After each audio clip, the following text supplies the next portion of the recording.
Eh bien, on se retrouve pour l'exposé du lycée, non, pardon, le Collège international Marie de France de Montréal. Alors, on a Daniel qui va présenter ce sujet matangine qui s'appelle les jolis polygones. On va voir pourquoi ils sont jolis et en quoi ils sont jolis. C'est à toi, Daniel. Alors, bonjour à tous, je m'appelle Daniel Loué et je suis en troisième au Collège international Marie de France cette année. Et aujourd'hui, je vais vous présenter mon problème, les jolis polygones. Alors, premièrement, c'est quoi un joli polygone? Commençons par le définir. C'est un polygone reliant tous les sommets d'un quadrillage rectangulaire et dont deux côtés ne se coupent jamais. Un côté ne contient pas d'autres sommets que ses extrémités et deux côtés successifs qui sont non parallèles. En d'autres mots, c'est un peu un polygone qui est inscrit dans un rectangle. Donc, on va approfondir les règles ici. Alors, voici c'est quoi l'exemple, ce qui n'est pas un joli polygone. Alors ici, on a deux côtés qui sont parallèles, qui sont en ligne droite, les unes qui se suivent. Ça, c'est pas permis. Et là, on a deux points du quadrillage qui ne sont pas reliés au joli polygone. Alors ça, ce n'est pas valable non plus. Et finalement, le troisième, nous voyons quatre arêtes qui joignent ce même sommet, et ce qui n'est pas joli polygone non plus. Alors, ces trois cas ne marchent pas. Alors, pour un joli polygone, nous remarquons que nous pouvons obtenir plusieurs jolis polygones pour un même quadrillage. Alors, ici, nous voyons, on a un quadrillage ou un rectangle de 3 x 4 et nous avons ici, j'ai mis trois exemples de jolis polygones qui marchent. Alors, nous voyons le premier est assez régulier avec des triangles 1 x 1 et des carrés. Le deuxième, nous avons une petite modification ici. On a un triangle 1 x 2 et ici, on peut obtenir différentes formes. Et dans le troisième, nous voyons ici des parallélogrammes, des carrés et des triangles. Alors, on peut obtenir beaucoup de jolis polygones pour un même quadrillage. Alors, maintenant, quelles sont les dimensions possibles d'un joli polygone? Ça, c'était la première problématique du problème. Alors, pour un joli polygone, j'ai expérimenté et j'ai vu que pour tous les quadrillages de côté 1, ne marchait pas, à l'exception du 1 x 1. Alors, le 1 x 1 ici, nous voyons, il marche parce que c'est juste un carré normal et il satisfait toutes les conditions. Mais dès qu'on s'en va vers les 1 x 2, 1 x 3, nous voyons qu'on est obligé à mettre des côtés qui sont parallèles à la suite des unes des autres. Alors ça ne satisfait pas une des conditions d'un joli polygone. Et la deuxième contrainte, c'est tout quadrillage de côté 2 ne marche pas. Alors ici, nous voyons bien, on a l'exemple du 2 x 3, et nous voyons bien, nous avons des côtés parallèles ici, et à partir du côté 2, 2 x 3, 2 x 4, ça ne satisfait tous pas aux conditions qui est d'un joli polygone. Et finalement, nous avons l'exception du quadrillage 4 x 4, qui lui est très particulier, je vais approfondir plus en détail, mais en résumé, quand on va chercher le point au milieu ici, on est forcé de faire des points qui sont parallèles ensuite ici. Alors, ça ne satisfait pas les conditions d'un joli polygone. Tous les autres tailles des rectangles dans lesquels sont inscrits les jolis polygones marchent. Alors maintenant, pour plus de détails, pourquoi est-ce que le quadrillage 4 x 4 ne marche pas? Nous voyons ici, sans aller chercher le point au milieu, parce qu'une des conditions d'un joli polygone, c'est d'aller chercher tous les points du quadrillage. Alors, quand on ne cherche pas le point au milieu ici, on voit que le joli polygone, il marche très bien. Mais le moment où on va chercher le quadrillage au milieu, on est obligé d'enfreindre une des contraintes qu'on voit ici. Alors, pourquoi est-ce que ça marche? Le polygone 4 x 4 ici, on voit qu'il y a seulement deux colonnes au milieu. Alors, c'est un peu, on n'a pas l'espace de monter et de redescendre sans empiéter dans les autres sommets qui sont ici et ça va enfin dans les contraintes. Mais dès qu'on a trois colonnes au milieu, par exemple, on a ici un quadrillage de 4 x 5, et dès qu'on a trois, on peut monter un peu et redescendre et compléter le périmètre et former le joli polygone qui satisfait à toutes les conditions. On obtient la même chose pour 4 colonnes au milieu avec l'exemple du 4 x 6. Donc, maintenant, on sait maintenant que tous les polygones ayant des côtés qui sont plus grands que 2 marchent, à l'exception de 4 x 1, et bien sûr, on a l'exemple de 1 x 1 qui marche aussi. Donc, alors, je vais vous présenter quelques exemples de figures qui sont assez complexes. Alors, ici, on a le 7 x 7, on a toutes sortes de triangles, de carrés et tout ça. Alors, une des raisons pourquoi j'apprécie beaucoup ce projet, c'est que toutes ces formes, je trouve, sont très esthétiques et sont très compliquées j'ai beaucoup aimé les construire. Et nous avons ici le 6 x 7, le 7 x 7 et le 12 x 5. Alors, voilà.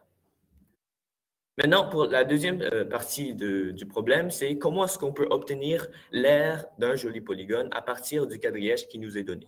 Alors, j'ai réussi à aboutir à cette formule. C'est l'aire égale à A plus 1 fois B plus 1 divisé par 2 et tout cela moins 1, en tant que le A ici correspond aux largeurs et à la longueur du rectangle. Alors, A ici, c'est un rectangle de 3 fois 4. Alors, A ici, ça donnerait 3 et B serait ici 4.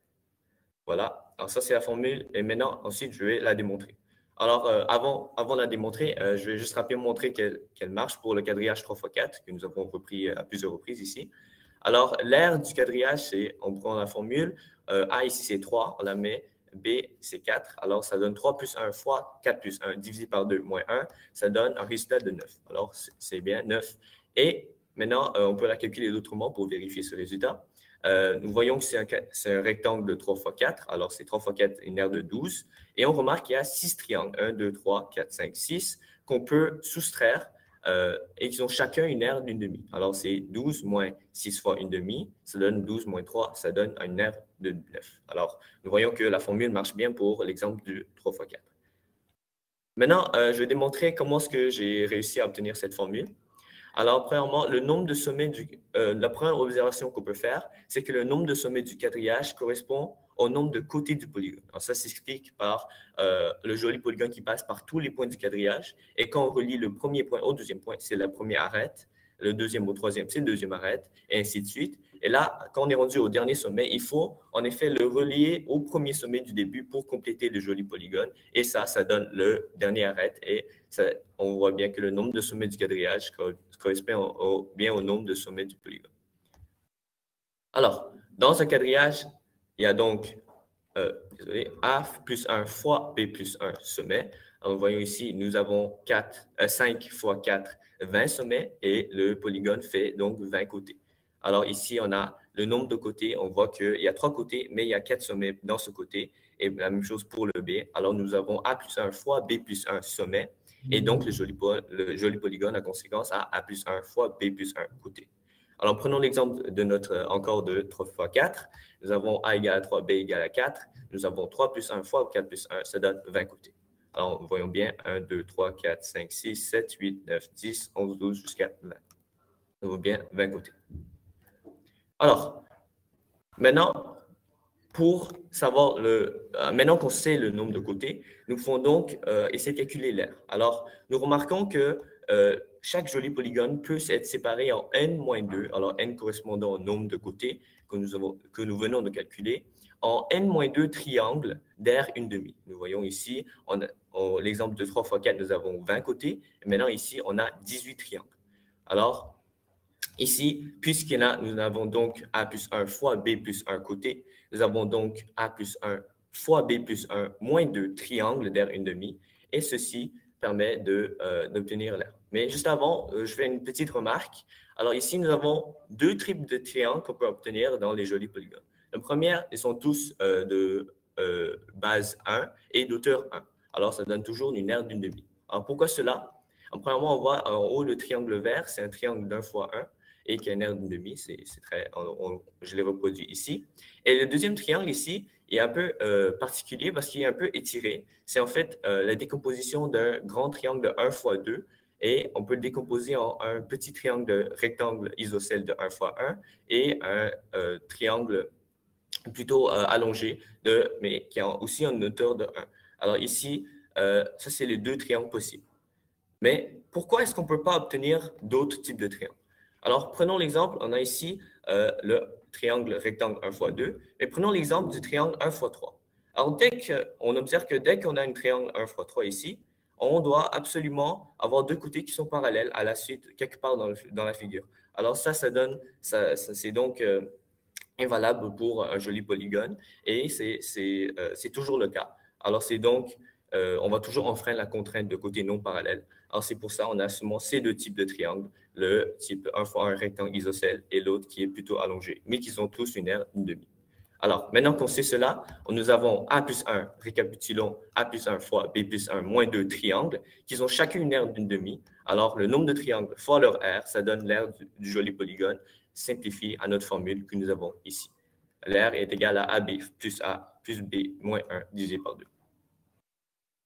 Alors, on remarque ici, en conclusion au projet, c'était très étonnant que l'aire du joli polygone, il dépend seulement des dimensions du quadrillage dans lequel il est inscrit. Alors, peu importe comment on relie les sommets, les pointes des quadrillages, et on peut obtenir plusieurs formes différentes dans un même quadrillage, mais qui ont absolument la même aire. Alors, j'ai trouvé ça très étonnant, mais l'aire pour ces 3 figures est donc la même. Alors, merci de m'avoir écouté, et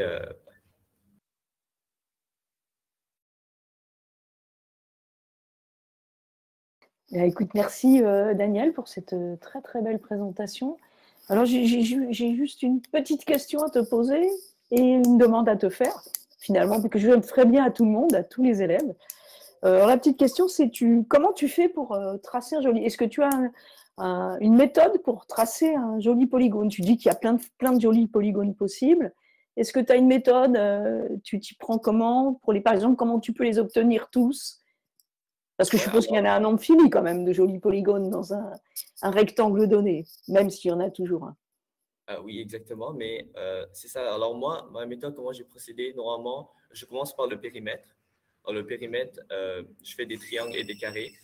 Et ensuite, par exemple, ici, il n'y a pas trop de points au milieu, alors tout est formé sur le périmètre un peu. Mais quand on a des figures plus complexes comme celle-ci, vous voyez, je continue avec le périmètre et à un moment donné, je monte pour chercher les points au milieu. Et là, ensuite, je redescends pour finaliser le périmètre. Ça, c'est la façon générale dont je procède. Mais c'est sûr qu'il y en a beaucoup plus qui sont… ouais. Et pour un polygone un rectangle de taille donnée, hein, est-ce que tu connais le nombre de jolis polygones inscrits? Le nombre de jolis polygones inscrits… Suivant la taille du… Oui, mais on peut prendre en compte toutes les symétries, toutes les rotations et tout ça. Mais oui, c'est vrai, tu as raison, effectivement, on peut ça dépend, en fait. oui. Ouais. Mais en fait, ça dépend de chacun des quadrillages. Alors, oui, si tu as un quadrillage dans un rectangle de n fois p, voilà, c'est la question. Est-ce que tu peux dire j'ai tant de jolis polygones? C'est ça la question. Mais si tu n'as pas réfléchi, c'est pas grave, mais ça peut être une suite à faire. ouais. D'accord. Ouais. Alors, la dernière chose, c'est que tu n'as pas donné toutes tes démonstrations, et je comprends très bien parce que c'est peut-être trop long, mais tu as une occasion de les présenter, c'est d'écrire un article pour ma tante Gine. Donc, et ça, c'est une chose que je dis à tous les groupes. Si tu as envie d'écrire un article, on le reçoit avec plaisir. Donc, n'hésite pas parce que je pense que tu as tout ce qu'il faut pour écrire cet article. Et encore merci, Daniel. Merci et bonne continuation.